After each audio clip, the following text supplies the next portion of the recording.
One by one, the men in question began to show up dead. Oh. Over a dozen bodies and numerous disappearances made convicting anyone impossible. A man was found hogtied and frozen to death inside of a meat refrigeration truck. Then a few days later, a woman's torso washed ashore in New Jersey.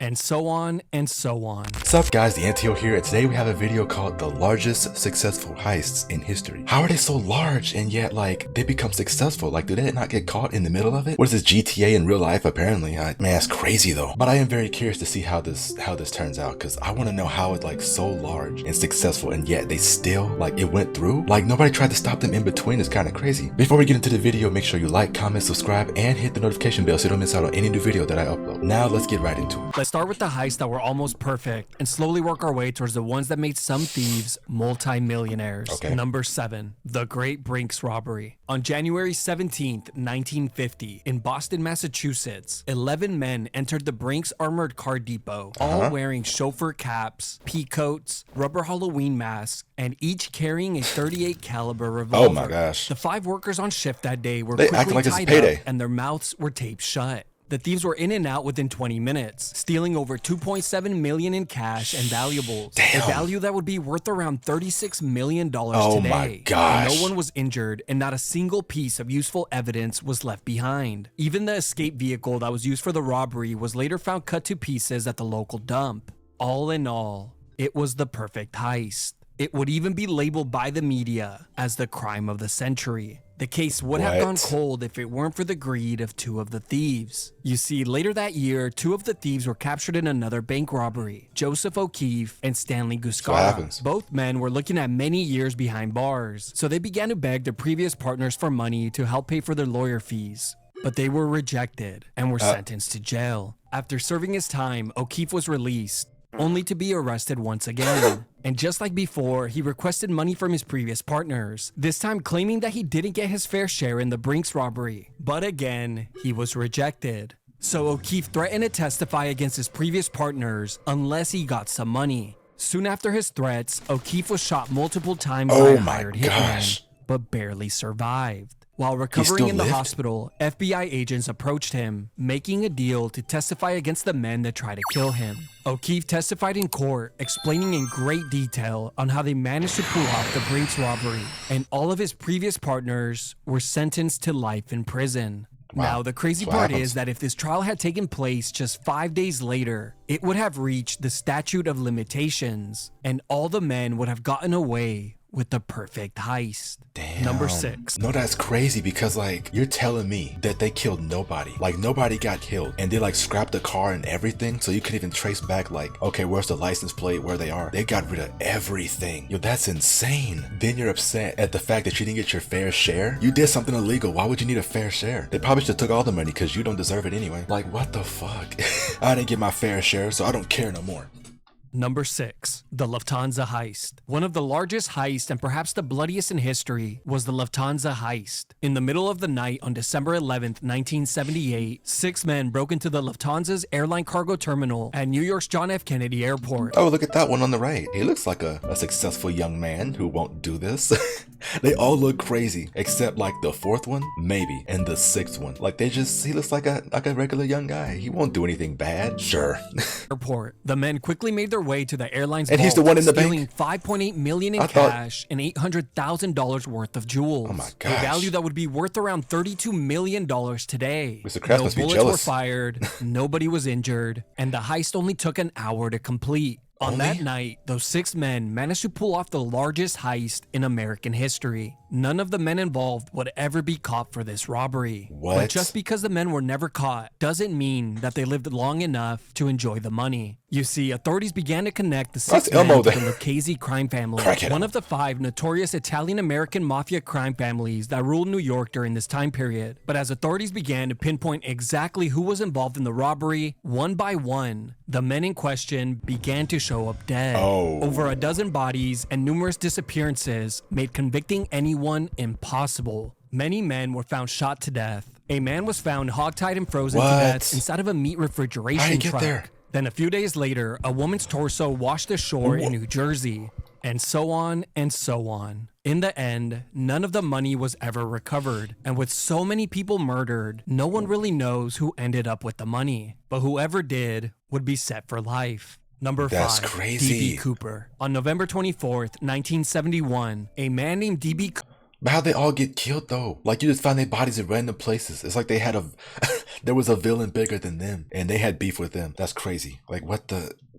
Cooper purchased an airline ticket that would take him from Portland, Oregon to Seattle, Washington. He was one of 36 passengers on that flight. As soon as the plane took off, Cooper ordered a bourbon and soda, and after consuming his drink, he handed the flight attendant a handwritten letter instructing her to sit next to him. Was it his phone number? When she did, he opened up his suitcase and showed her a bomb. Why would you do that? He instructed her to tell the captain that he I thought he was about to go on a date with her or something.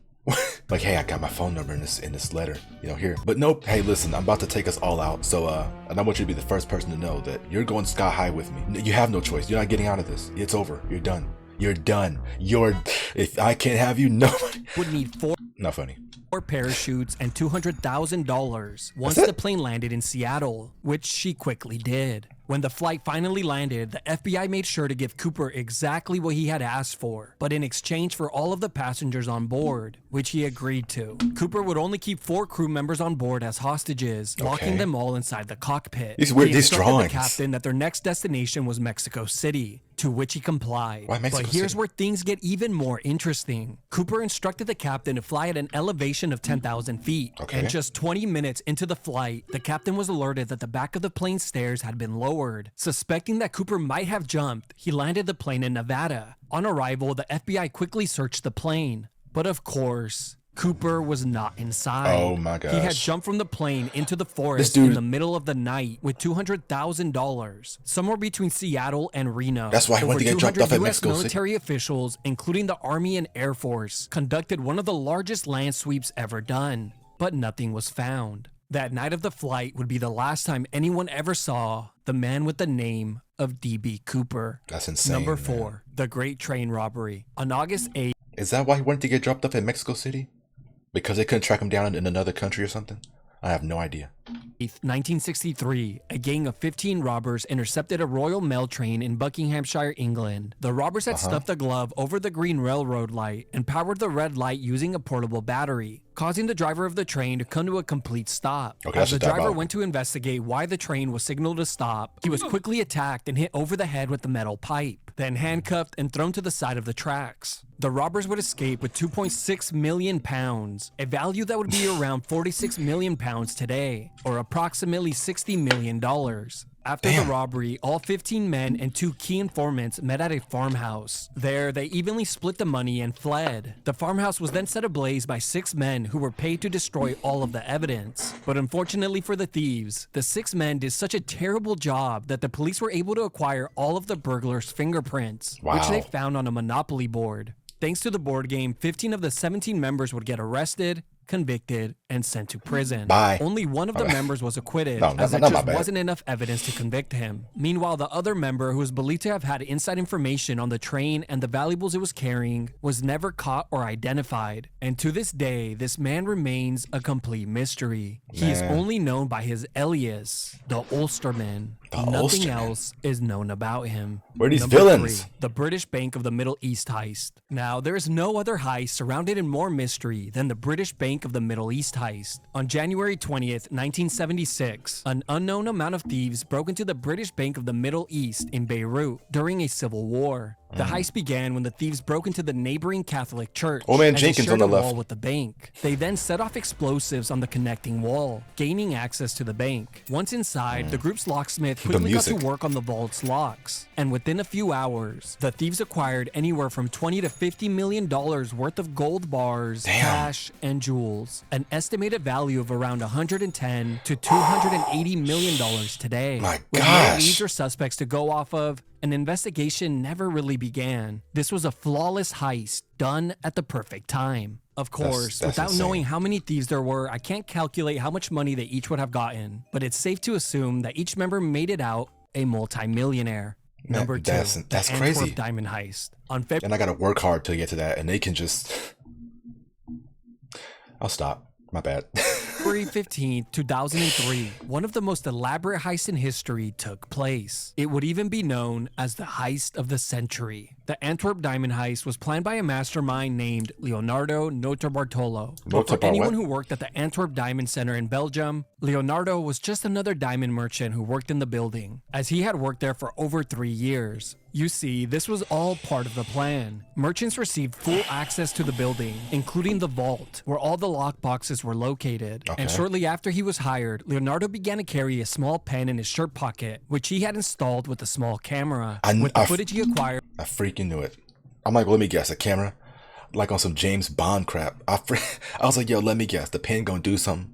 Like the one where you click, I don't know. Leonardo and his team created a replica of the vault where they practiced breaking into it for months. The crew consisted of 5 men: Leonardo, Speedy, Monster, the Genius, and the King of Keys. They look like each a diabolical equipped with a group. special set of skills to aid in the heist. And on February 15, 2003, it was all or nothing. In the dead of night, the gang would make their way to the vault, quickly dialing in the combination, which they easily acquired thanks to a small hidden camera they had installed in the room a few days prior. They then turned the lights off, opened the vault door, and quickly sprayed the heat sensor with hairspray and covered it with styrofoam. Then they covered the light sensors with black bags to avoid triggering the alarms. The second gate was quickly lockpicked by the King of Keys, and once that was opened, Monster carefully got to work on the alarm wires, disabling them. And in the complete darkness, the gang broke open all the lock boxes with a custom-made gadget the King of Keys had created, which just worked like a large corkscrew. A few hours later, with over $100 million worth of diamonds, jewels, and cash, they got jewels and stuff at the bank? Not leaving a single piece of evidence at the crime scene. All in all, it was the perfect heist.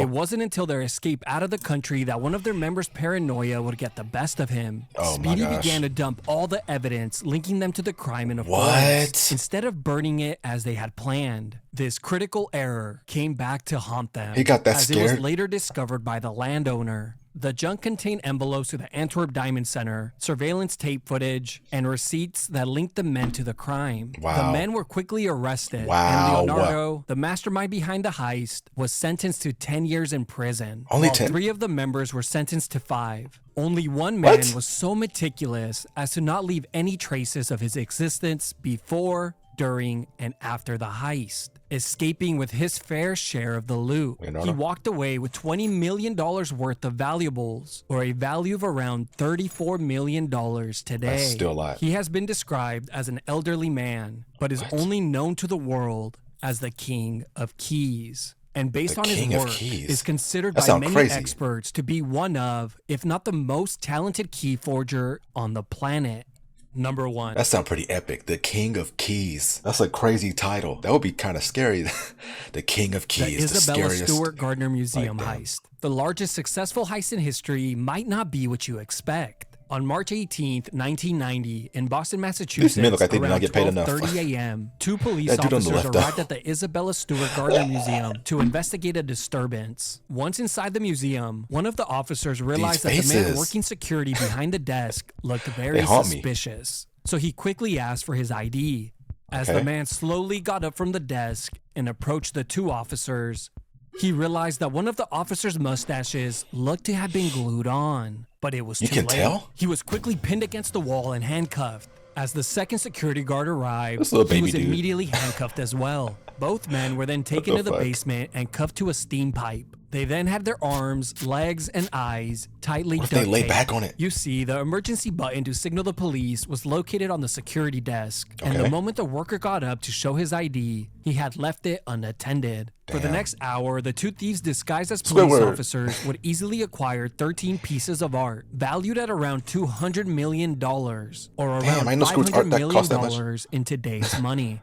And with minimal adversity, the 2 thieves had pulled off the largest and most lucrative heist of all time. Not a single piece of useful evidence was left behind. And to this day, no one really knows what happened to those valuable pieces of art, but were more than likely sold on the black market. The 2 thieves responsible for the heist were never caught, and the only thing the FBI would ever put forward is this terrible sketch of the thieves. No arrests related to the case have Mario and been Luigi. made. You see, the I thieves knew knew that it. banks I and freaking diamond knew it. centers were carefully guarded with many security measures in place, but no one ever considered more than a single button to guard millions of dollars hanging on a wall. And with that critical flaw, the two thieves who entered as police officers truly got away with the perfect and most lucrative heist in all of history. That's insane, man. That's crazy.